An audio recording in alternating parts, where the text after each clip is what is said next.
everybody out there. What's going on? Hope everybody's feeling good. I know that I am. This show is going to be a disaster, to say the least, I believe. But we're going to try to do it anyways. I know for you elite members, I let you know that Cam tested positive for coronavirus. And so he is quarantined in his bunker at his house. And we're going to be doing the show remotely today. Cam, say hi.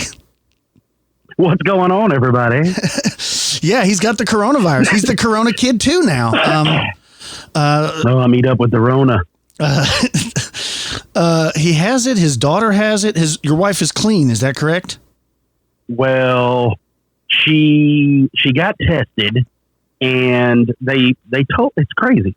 They tested her and they said, well, it's a negative, but a presumed positive. So take that for what you will. But anyway, she got thrown in the lockdown too. They were like, well, we're just going to go ahead and toss you in there for good measure. So yeah, for the next 2 weeks, I am. And here's the sad thing, bro. This is the part that makes it not awesome at all. Not like this is awesome to start with.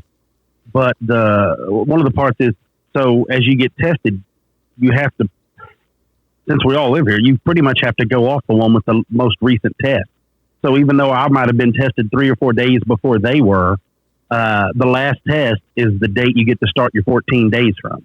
So that's kind of the way this whole deal works out. So yeah, I'm stuck. You're stuck a little bit, but let the listeners know that, like, you don't feel terrible, right? You said that you, other than your sense of smell being gone and taste, you pretty much feel pretty good. Yeah, man, I felt like ass last week for like a day and a half. It just all of a sudden I woke up one day, felt like it was when that Saharan dust is blowing in, and I'm like, and I've been doing due diligence. We always were joking, and you and I were talking, doing a lot of due diligence because I have to have my temperature taken. We have to wear masks. There's so much protocol that we have to do at my job and then where I go for my job. So I'm like, I'm probably pretty well good. Well, last week, and of course I work by myself all the time. Like, I don't work with anybody. So I wasn't feeling the best and woke up just like this cough I've got now. And I felt like I had bad allergies from that Saharan dust blowing in here. And so I didn't think anything of it. And then of course we weren't going anywhere anyway. We were still, kind of staying in lockdown prior to this anyhow. There's no place to go. We weren't like we were out running around. But I noticed, like, I guess the thing that really got me is I started getting clammy, like I have a clammy feeling, but I would never ran fever. Like, I haven't ran fever yet, but I would get real clammy, and then I would get the chills, and right then I'm like, okay, something's not right. So that's when we contacted the doctor. I said, okay, I need to get in and get tested. They're like, okay, here's the time, here's the day, and here's how you do it. Everything was over the weekend. I was just tired, felt run down, but it could have been, allergies, whatever. I was still working on the remodel, right? I'm tearing out stuff, doing this, doing that, working. Get to Monday afternoon, and I noticed, like, I can't, my taste is going away. Like, all of a sudden things aren't tasty. So, and right then I'm like, well, it's probably because I'm all stopped up. So Tuesday, when they could get me in for the test, of course, I get up and I go up and I get a coffee that morning, and I can't taste it, like, at all. And I was like, oh no. And that's when it dawns on me that I can't smell. You don't really realize when you get up and start going through your day. And that's when getting old. Like, I couldn't smell. Oh yeah. You just wake up, you feel bad. You don't notice it's anything else. You're just like, oh, I'm just getting old. Yeah. And then that was it. That's pretty much what happened. Is I went and took the test, and within 15 minutes, they came back with the result and was like, oh yeah, you're positive. This is the protocol. This is what you got to do. This, and this. So I had to go get all my stuff, and go through all that rigmarole to get back, and then got back here, told the fam, I'm like, look, I got to quarantine off from everybody, this whole deal. And they're like, yeah, well, we ain't been feeling that great either. And they had already, when I scheduled mine, they had scheduled theirs. So the next day they went in and got theirs done. And then it turned out like this. So yeah, now we're here. Still no fever.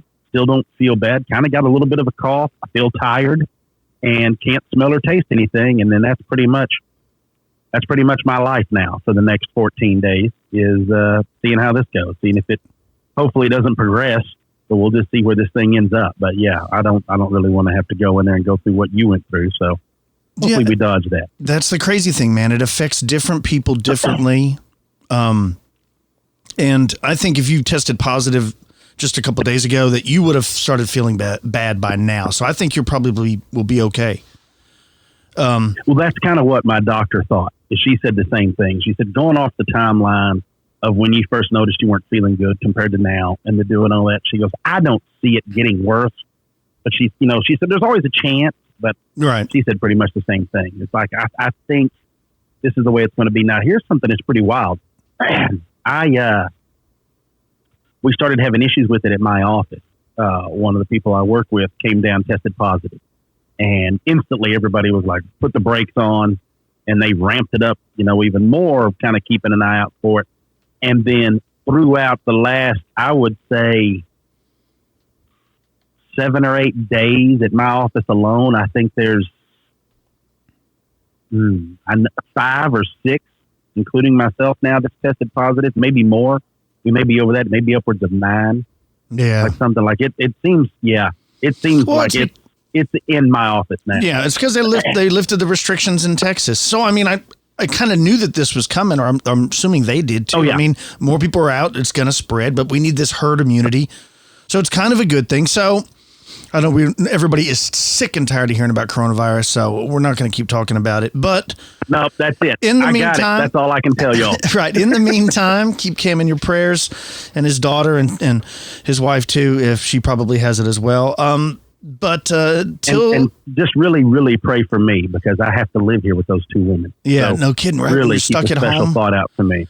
I think you'll be okay, because when I got it, I was I felt good, and I was sick like 2 days later. I was on death's doorstep. So, but in the meantime, that was weird. That's right. We had recorded, and then the very next day, you were hammered with it. Yeah, but until Cam's quarantine is over, we're going to be working out a better way to get the show done, because this sounds terrible, but we're scrambling at the last minute to get it to work. We never interview each other. It's really a different thing. No.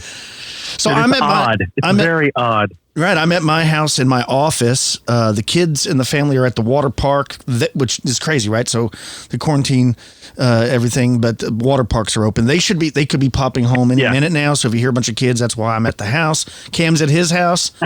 And I'm chilling in my house. Yeah. Well, let's try to put some crazy stories out there. Check this one out. This is about a possible Dogman encounter. Check this out, Cam. It says, I wasn't really sure if what I saw was real, but after talking with some friends and reading Phantoms and Monsters, I've decided to tell my story. Now, keep in mind, I live in a small town called Milford, Michigan, and I've always heard some bizarre stories, but I wasn't too sure about what they were describing.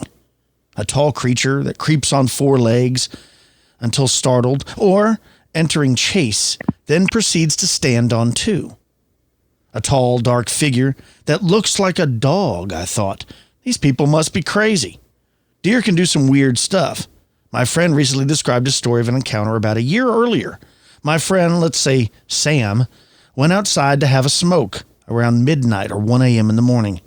His yard has a hill that slopes down from his circle driveway all the way to a flat area near his basement door. Now, if you walk out of the basement, directly in front of you is a pond, and to the left is a shed they used to use. Now, at first, he noticed nothing, but as he looked closer, he noticed a dark figure on all 4s. He took out his cell phone and shined his flashlight on the creature. Can you imagine that, Cam? No, not at all. To his surprise, the thing stood up on 2 legs.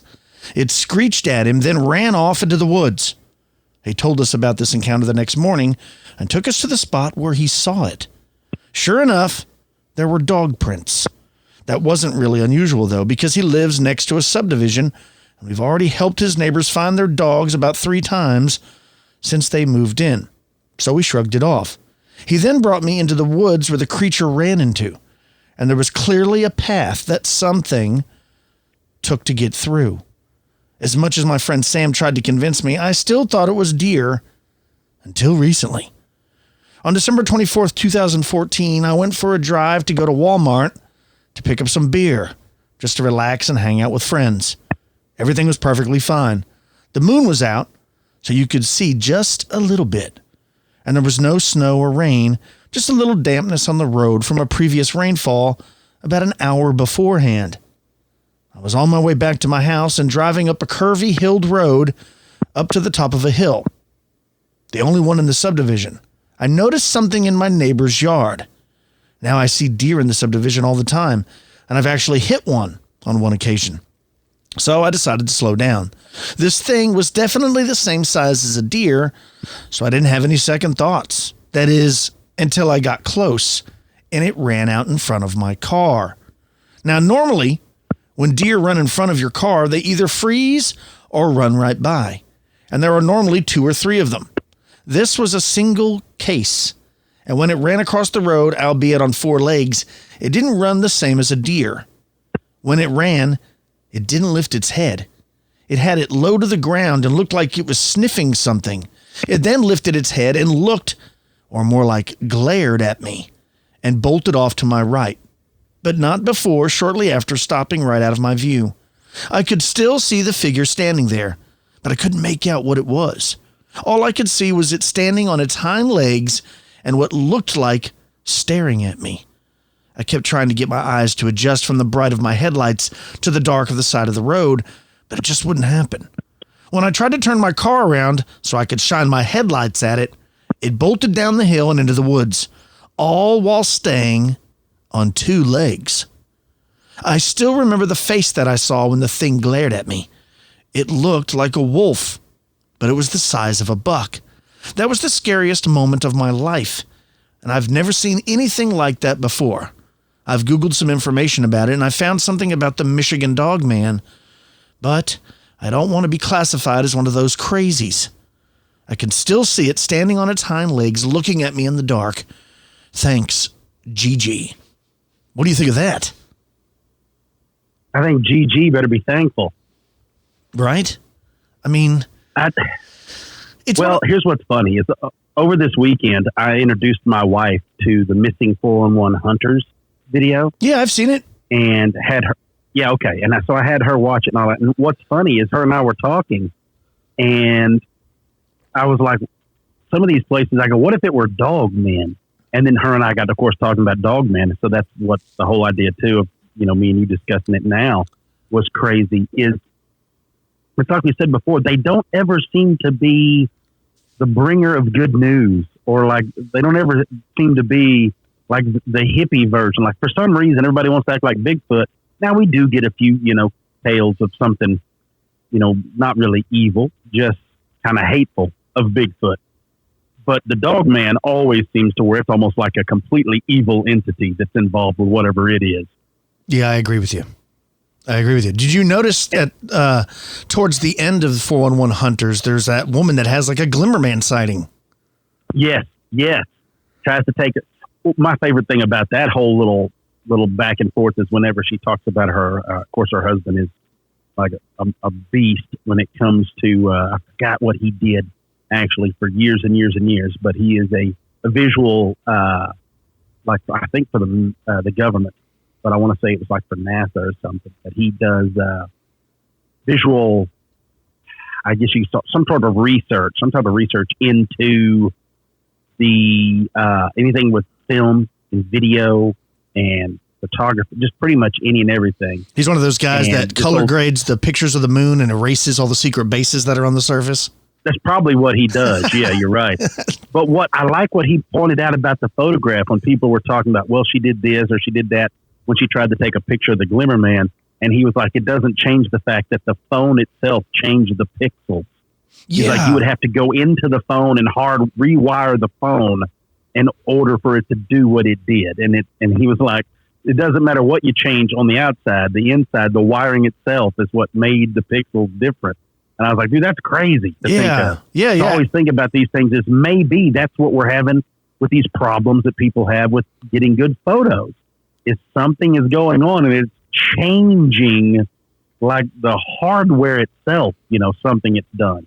Yeah, actually, I'm glad you brought that up. I actually forgot about that part with the aspect ratio or whatever the photograph was taken was something that her phone didn't even have the ability to do. Yet it happened.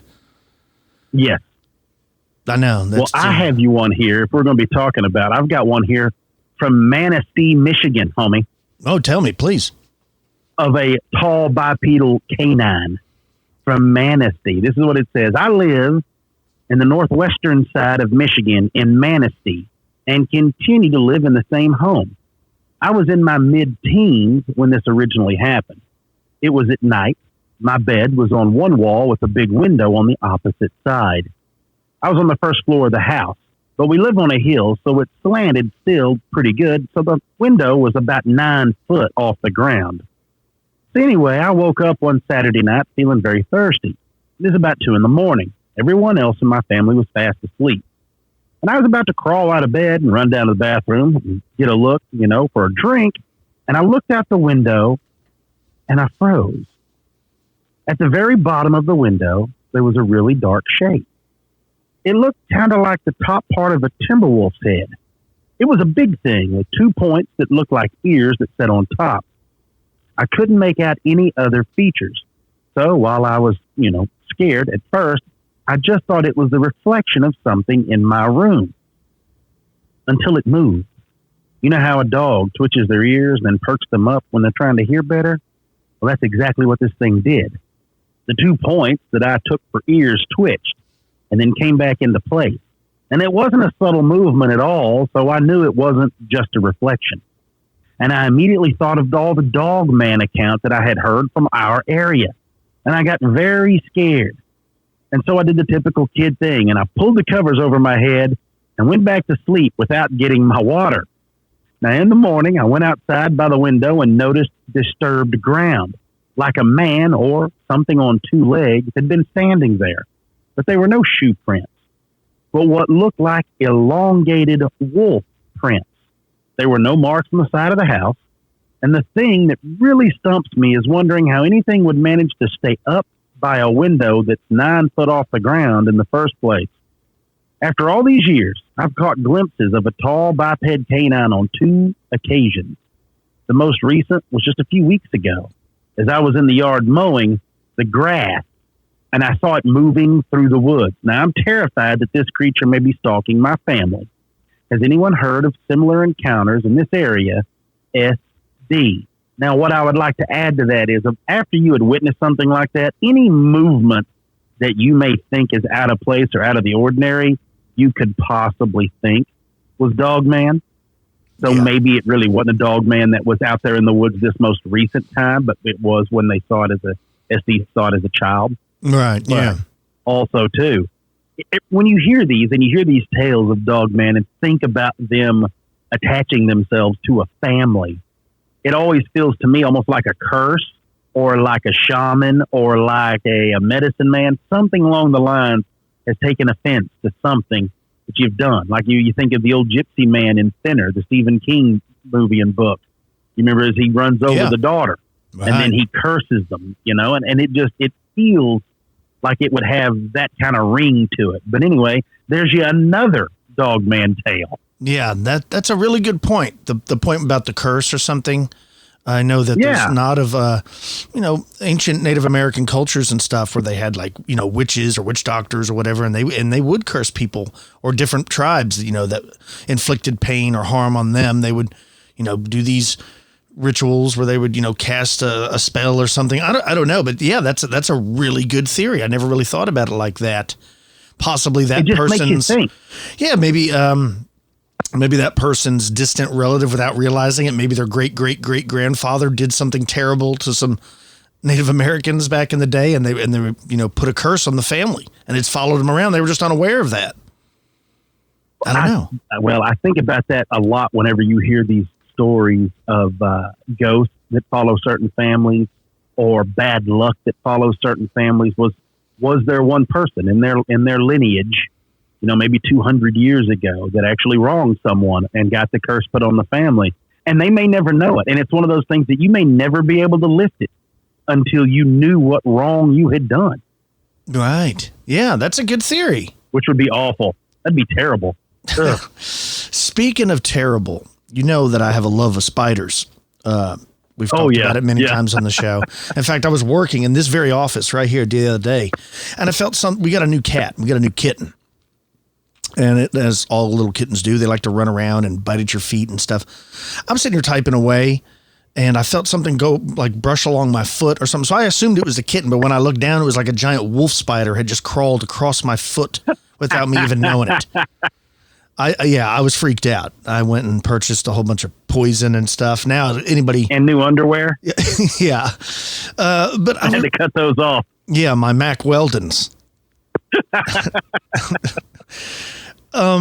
Got those thrown away. Right. But I found a really interesting case on Karl Shuker's blog. Now, Karl Shuker, we never actually had him on the show. I remember about 6 years ago, we were in contact with him. We were going to have him on, and he was having some kind of eye surgery. And then after that, his mother passed away. I mean, it was just like a whole bunch of things that caused that. But we need to get him on the show because that dude's got some really good books. I remember the book Mirabilis, and I think he just came out with a new one recently. I don't remember the name of it, but he has a blog, and on there, it's just like the other blogs we talked about. He's got a lot of interesting stories. Well, he was recently contacted by a guy that was in the military, and he was stationed in Louisiana on a base, and he says that there was giant spiders living there in the swamps of Louisiana, if you can imagine that. Why does that not surprise me? Yeah. Yeah, I don't know, but because the swamps are scary? I don't know. Yes. Right? Yes, they are. But he wrote in, and Karl says that he has all this stuff on file. He's been cataloging it and stuff. And he says that the troubled soldier says that the experiences he had with these creatures has been troubling him for years. He knew that Mr. Shuker had an interest, with work relating to mystery creatures, and he decided in 2019 to reveal to Karl through a series of emails what he said. So I'm going to read exactly in the soldier's own words. Check this out, Kim. It says, there were 3 separate incidents where I witnessed giant spiders at Fort Polk, Louisiana in 2005 and in 2007. Now, these incidents took place at U.S. Army training areas twice at night and one time during the day. Here is my detailed account from 2005. He says that to Karl that he will send more information on the 2007 sightings later. I do not have those today. This is me speaking. But hopefully Karl will be coming out with those because I would love to read those as well. But it says, recalling this matter was difficult and stressful, but I needed to get it off my chest as these events have haunted me for over a decade. I reached out to you in hopes that this helps with your research and may someday lead to enlightening the world to the existence of these creatures. But in the meantime, I prefer to remain anonymous, but give you full rights to use my story.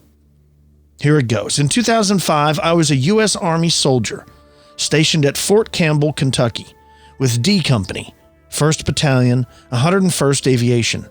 Sometime in early 2005, the 101st Airborne Division traveled to Fort Polk, Louisiana's Joint Readiness Training Center for several weeks of complex field training. In the early evening, I was asked to escort a female soldier.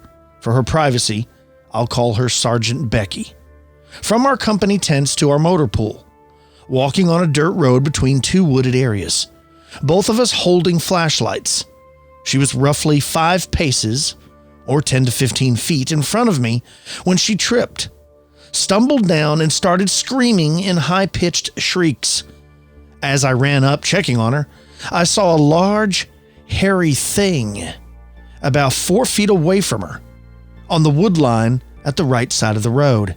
Now, at the time, I was not wearing my glasses, and being nearsighted, it was mostly blurry until I closed the distance next to Sergeant Becky. That's where I froze in place, about 5 feet from the hairy thing. As I focused on it for a few seconds, I could see the creature had whitish gray or beige bristles all over it, and mottled color variations. The head was rectangularly shaped, with curved corners and small bumps trailing down into ridges along the sides. The creature had 2 large black eyes, about 2 inches around, and several smaller black eyes, or spots, on its head. At first approach, his head was about 3 feet from the ground, with 2 long, thin legs raised up in front, reaching 5 feet up in the air, with several long, thin, stick-like legs supporting behind it, each one about an inch round. As I was running up, I unknowingly kicked rocks and dirt right at the thing, and it reacted by instantaneously backing up and pulling its head and legs down and back to about 2 feet from the ground and balled up roughly 2 feet around. I could see it perfectly still for a second while I froze in place. Then, eventually it popped its head up briskly to 3 feet again and splayed its legs out to about 4 or 5 feet wide and opened its mouth like it was going to pounce. The mouth hole was about 2 to 3 inches wide. The fangs were about 4 to 5 inches long, a ruddy reddish-brown colored, with fuzzy bristles all over the mouth. Now, both Sergeant Becky and I fired our M4 carbines at it, but we only had blank rounds for training. But with the flash and the noise, it scurried back into the trees and was gone in a split second. Sergeant Becky was still screaming, trying to crawl away, and was stuck on something on the ground that looked like a rope. I stepped on it too, and it was stuck to my boot. I had to cut her loose with my knife. We were both uninjured, save for Sergeant Becky being severely traumatized by the incident. This required her removal from training and commander's referral to mental health. Now later, when our senior leadership inspected the area, we found long, sticky, spiderweb-like strings leading to a half-meter hole that was thatched over with leaves. The same material that stuck to our boots and my knife, which I could only clean off with a cigarette lighter. Now, the military refused to believe us and insisted that we only saw a wild dog suffering from mange. The sergeant was referred to mental health on a long-term basis, and we were both ridiculed and ordered not to talk about it anymore. I was called into the mental health facility on return to Fort Campbell to corroborate Sergeant Becky's story and the subsequent stress issues. Now, our leadership at the time actively discouraged me from offering any details other than that I saw a hairy thing about the size of a dog. I have not talked about it with anyone since. Is this not crazy? That's wild. Right? It goes on to say, check this out. It says, on the same night of the 2005 incident, while our senior leadership was reviewing the spider hole area, we found a circular thatched cover about a half-meter wide, hinged to the back of the hole with some type of glue. It was woven from small sticks and leaves, glued together with an unknown substance, with a symmetrical radial patterning. It was sturdy and lightweight. There was also a very strong, acrid ammonia-like scent at the site, which persisted on our clothes for several days. An opposition force sniper disappeared the next night, not very far from the original incident. I was in the back of a truck pulling guard duty at a flight line perimeter fence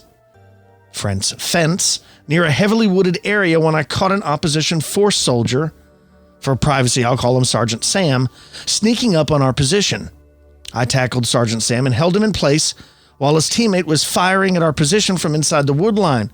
We heard sounds from the wood line of someone crying out, and then abruptly silenced, followed by snapping branches, and then something moving in the brush. After the training cadre cleared and reset our position, Sergeant Sam went back to check on his teammate, who was not answering his radio, and he could not be found. Sergeant Sam came back insisting that something was wrong. The next morning, Sergeant Sam and his teammates led a search for the missing soldier, finding only a torn piece of his scarf in the woods near our position, which he said his friend really cared for that scarf and would never tear it apart. I guess it had some kind of sentimental value. They don't ever leave anything behind. He was meticulous about his job and his equipment. The sniper's disappearance during a training exercise, lack of response to radio calls, and absence from rally points, all being highly unusual and disturbing to his teammates. Army investigators were oddly aloof and unconcerned, citing that lots of good soldiers go AWOL and end up leaving to go to New Orleans. Anyways, a few days afterward, and very late at night, several soldiers and I heard something walking across the tin of our double barn-sized sleeping quarters. It sounded like slow, heavy raindrops for 1 minute, and then stopped abruptly. Now, there was no rain at the time, and when we went outside to look, there was nothing on the roof. Another night, a soldier claimed he awoke to what he thought was an old bearded man with huge black goggles lying prone on the ground at the doorstep, staring at us through the open door of the tent. He said that the man crawled back quickly and was gone over a 10-foot fence and back into the woods in seconds when he sat up to question him. Now, a rumor circulated from the local post soldiers that a wildlife management ranger and a tree-mounted deer blind had observed 8 of these creatures gathered in a remote clearing, facing each other in a circle, taking turns placing sticks into a pile. I find this highly dubious and probably a fable to scare visitors, but it does show that the locals already have awareness of these things and openly joke about them. So what do you think of that? A giant... It's almost like he kicked... Do what? Remember you and I had talked about this not long ago. You and I had this discussion where we were like, I wonder if there's still things that people, like still critters out there that people are like, yeah, nobody needs to know about this. Like maybe they're not a whole lot of them. But you remember we were like, hey, I wonder if there's still places around this in not just the world, but here in the U.S. where people are like blatantly aware. Like the whole town is aware that this might happen. I always think back to the pub scene in American Werewolf in London, is they all knew. Everybody knew, you know, what that sound was and what was going on. Yeah, what was that? Remember they leave and the woman's like, you got to go get them. You can't leave them out there. Right. I always think of that whenever these stories like this come up. I mean, a spider the size of a dog, a giant hole with like web-like structure. I mean, that's terrifying. But, you know, they find things in the ocean all the time that they didn't know was there. I mean, anybody who's been to the swamps in Louisiana, I mean, I definitely think there's probably unknown creatures living in that. I would think so. I just can't imagine. A spider that size. I guess when I think of one that big, I always think of it like, I know it's ridiculous, but I'm always like, I think of it looking like a giant tarantula. Like the legs are huge, like 2-inch PVC, you know, they're just massive. But that doesn't necessarily, I mean, look at a daddy long legs. If you blew that thing up to where its body was the size of a basketball, then think about how big it would be. Well, yeah, you're 100% right. You know, it would be insane. Yeah, and his details of the legs, he said they were only about an inch around in diameter, you know? Yeah. So it just makes you, but I don't know. It just. Terrifying. There may not be like a breeding population, but what if there are just a few relics that every now and again, you know, like we have normal people, then we have like giants like Shaquille O'Neal, you know, or just big men like that. Imagine if every now and again, just a random species it just happens to. And it just, maybe there's something wrong with it and it just grows and gets huge. I hate the idea of a gigantic spider, but I'd much rather have a gigantic spider than a gigantic praying mantis. Because those little things are pretty tough to stomp out at the current size. I mean, those things are terrible. My wife, every year for the kids, don't ask me why, she orders these like, they're not eggs. It looks like, you never seen like a dirt dauber make a nest? She orders these, and she orders them, and there are thousands of praying mantises in them, and they hatch, and she lets them go. Her and Luke do on the flower beds and gardens. It's supposed to be good for the plants, right? It keeps all the bugs away. Yeah, I mean, and these things are, I mean, tiny, very tiny.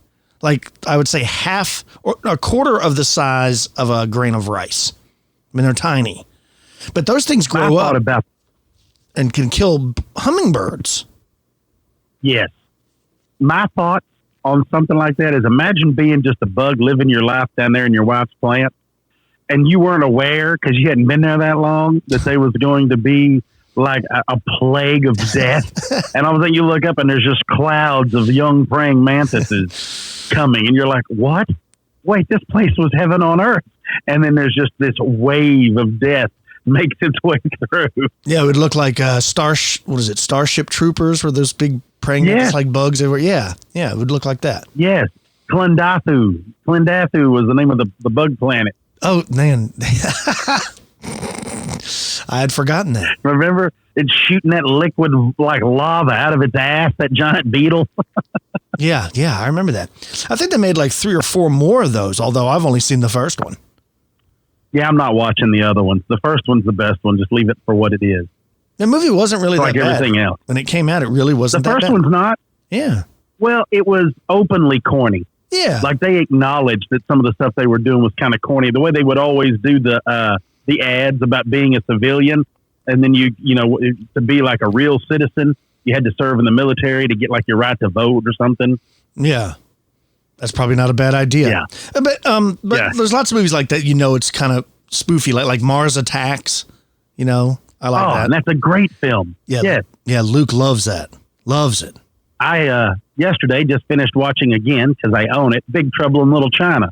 Yeah, that's a good one. That's a good one. That's a wonderful film. And then Waldo posted up, what was it I saw online where they're doing their drink, they're going to give their cheers, their toast, and that's whenever he says, you know, may the wings of liberty never lose a feather and all that. You remember when they're talking about the colors that never run, and they go on the whole deal.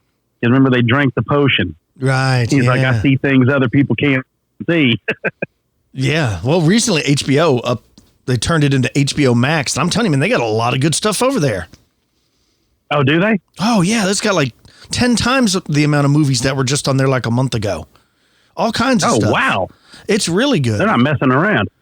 I just saw Speaking of not messing around, I got you something creepy here, homie, that I think you're going to enjoy. Yeah. Because it's something you can relate to, is like being a kid. These people here, listen to this thing. It says, my sighting occurred southeast of our cabin near Danbury, Wisconsin.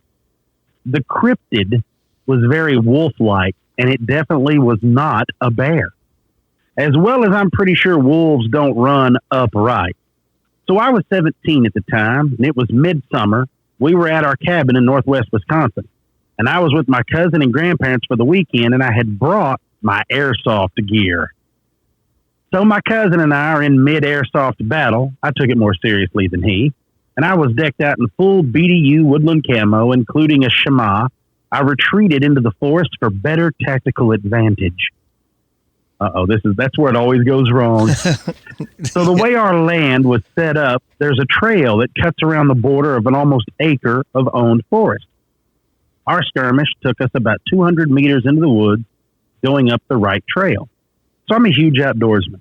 I was introduced to hunting and survival training, as well as firearms at a young age.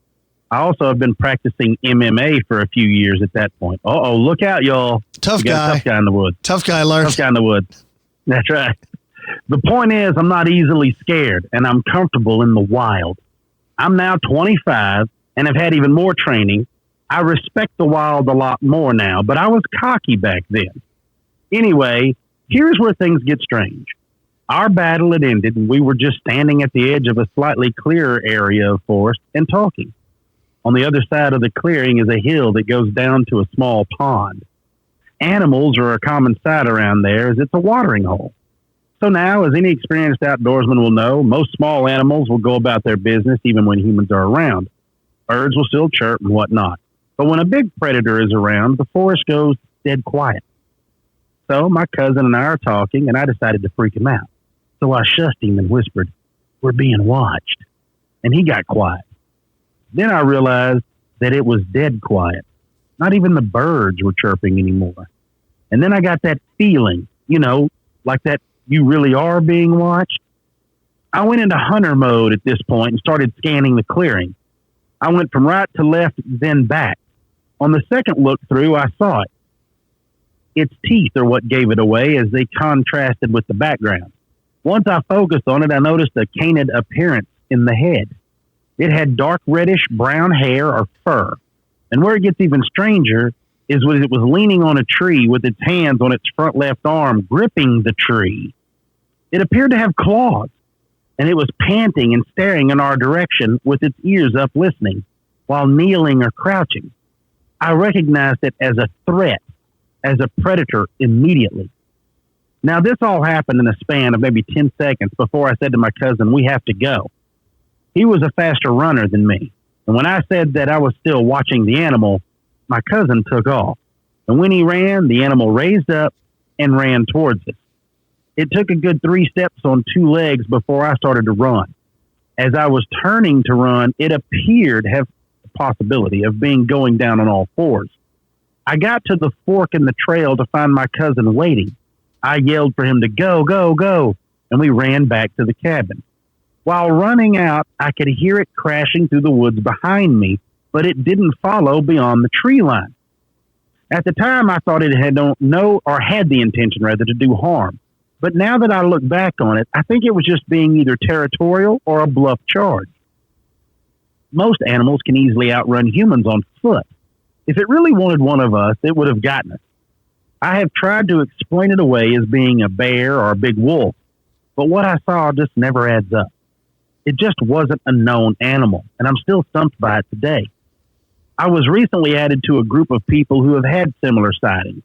They say mine falls in line with other sightings, and they believe it to be a Dogman, which I think is the cheesiest name they could have chosen.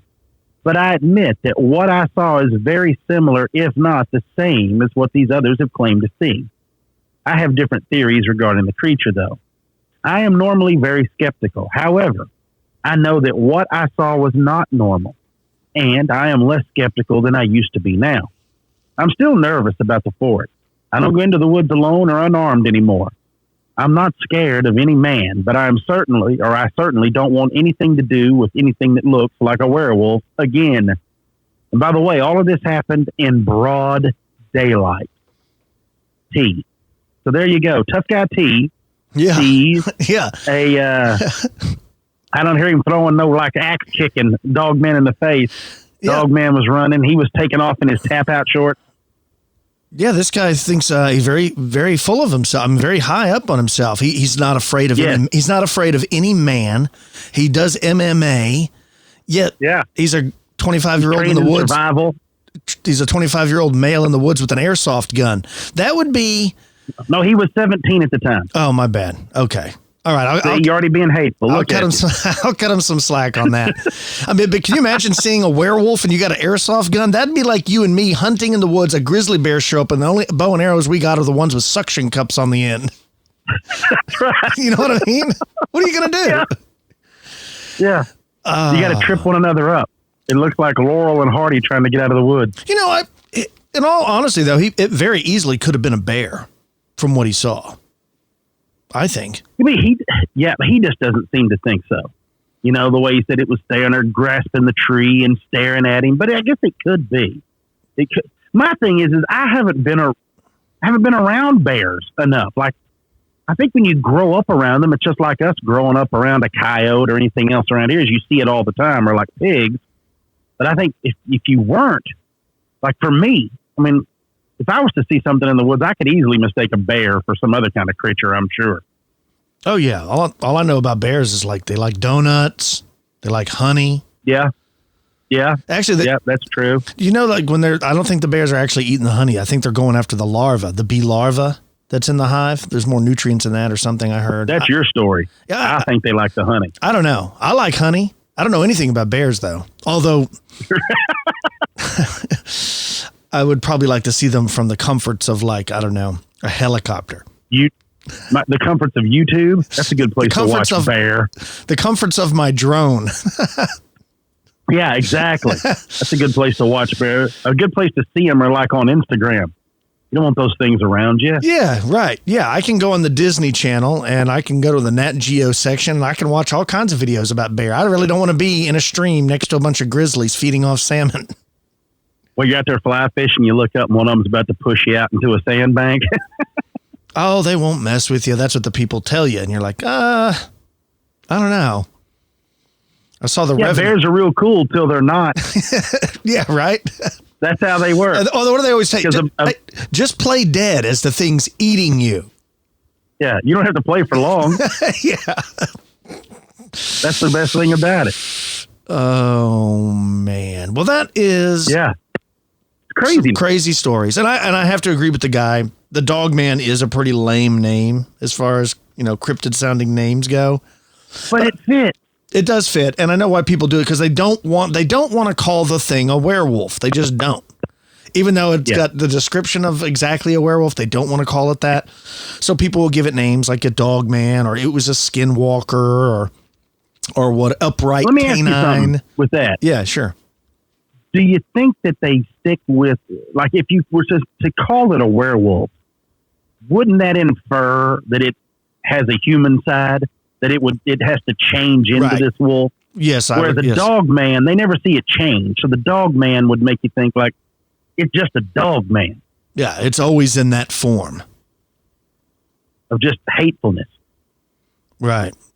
Yeah, I don't know. I think that's the best thing I can tell folks: carry a rawhide chew toy with you when you go in the woods. A Dogman comes out, you can just pitch it over there, or you can get those packets or those pods that you put your dog's medicine in, and give it to them. They eat it, and you can put them like Quaaludes or something in there, and then you just throw one out, and the Dogman will eat it, and then he'll be all drugged up, and then he's done, and he can run away. You're talking about like slipping a Dogman like some Molly or some GHB or something. You're talking about doping Dogman? Doping. Yeah, I'm talking about dosing. I'm talking about straight up just dosing Dogman. Whatever will get you out of there. Whatever, maybe he'll leave you alone. Right? Yeah, you got to. Because we know Bigfoot likes beef jerky. Beef jerky. Yeah, I don't know what Dogman would like. Yeah, that's a good question. We're saying maybe you have to give him. I don't know. Like I said, a rawhide chew toy and a Four Loko. I don't know. Everything you see on TV about Dogman or werewolves is always like the pieces of crap or something. So maybe he just likes to party, or maybe he's just misunderstood and needs to be just brushed. Maybe you need to give him an egg in his diet so his coat gets shiny. Yeah, I wonder can the Dogman get parvo? Probably. Right? Can he get mites and stuff? I would think so.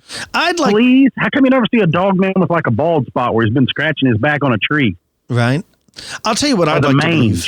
I would like to believe that Bigfoot is real and that he's a gentle giant and he's our friend and he's actually looking out for our best interest by protecting us from the Dogman, and that there's this secret war going on in the woods that we're not even aware of. That would be an amazing book and movie. You have my permission. Bigfoot is defending the realm against Dogmen and all the others. Yeah, yeah. I like that. Like, what's the series? Underworld, where it's the lichens versus the vampires? Yeah. The vampires, yeah. That's pretty good. The first one, I guess, was pretty good. I don't know that I've seen them all. Heck yeah. I haven't seen them all. So, what have you been doing during your quarantine? I mean, have you been building like birdhouses? Have you been painting? What have you been doing? I've been shooting my bow. Oh, there you go. And every day I go outside, I shoot my bow, go out in my backyard, and reading, and then that's pretty much it. I mean, you can only do so much around the house, and then you just kind of get stuck there. I do a lot of sitting on the front porch watching YouTube videos. I do a lot of that. Yeah. So what's funny is when you're at work, you're always like, man, I wished I had a week off to just do nothing, or I wished until you get that. And when it's forced on you, that's when you're like, man, I don't want to be here doing this anymore. Yeah. So it's kind of one of those, I am thankful in a way. I wish they weren't sick too, but I am glad that I have my family, because if it was just me and I had to quarantine to a room, it would be worse. But also too, I'm also very thankful that I'm not sick. Right. Like I have these things, but it's more like an asymptomatic. Like, I mean, Khabib Nurmagomedov's father passed away today. I saw that. From complications with COVID. I mean, there's people, one of the ladies that I know, a good friend of ours, she lost a coworker a couple of months ago to COVID. Like, I see all that. So it's not one of those deals like I'm brushing it off. I'm just really, really glad that I don't have it, and I can at least hop on here, talk to y'all, do all of this. Still, it's just kind of like more of an inconvenience for me than life-threatening right now. And I hope it doesn't escalate, but who knows? Yeah, unfortunately, 2020 has been one hell of a year for everyone, right? I mean, it is just... Yeah. Man. It's been something else. It's been a rough one, but yeah, I'm glad we can still jump on here. I know people that the audio does not sound very good. Like I said, I'm going to work with that in the next couple of days to try to figure out something that sounds better than this. But it is what it is. So keep Cam and his family in your prayers. Everybody out there, please be safe. Social distance yourself. Wear your mask. Wash your hands. Just be careful. If you have any stories, please email me and Cam at expandedperspectives@yahoo.com. Like Cam talked about on previous episodes, if your story's really good, it might appear in a book that we're going to be putting out. Be very lengthy if you can. Be thorough. If you don't want your name used, just use an alias. It's really simple. You can follow the show on all forms of social media. And I just want to thank everybody for being here. Till next time, folks, I'm Kyle Filson. He's Cam Hale. Peace, y'all.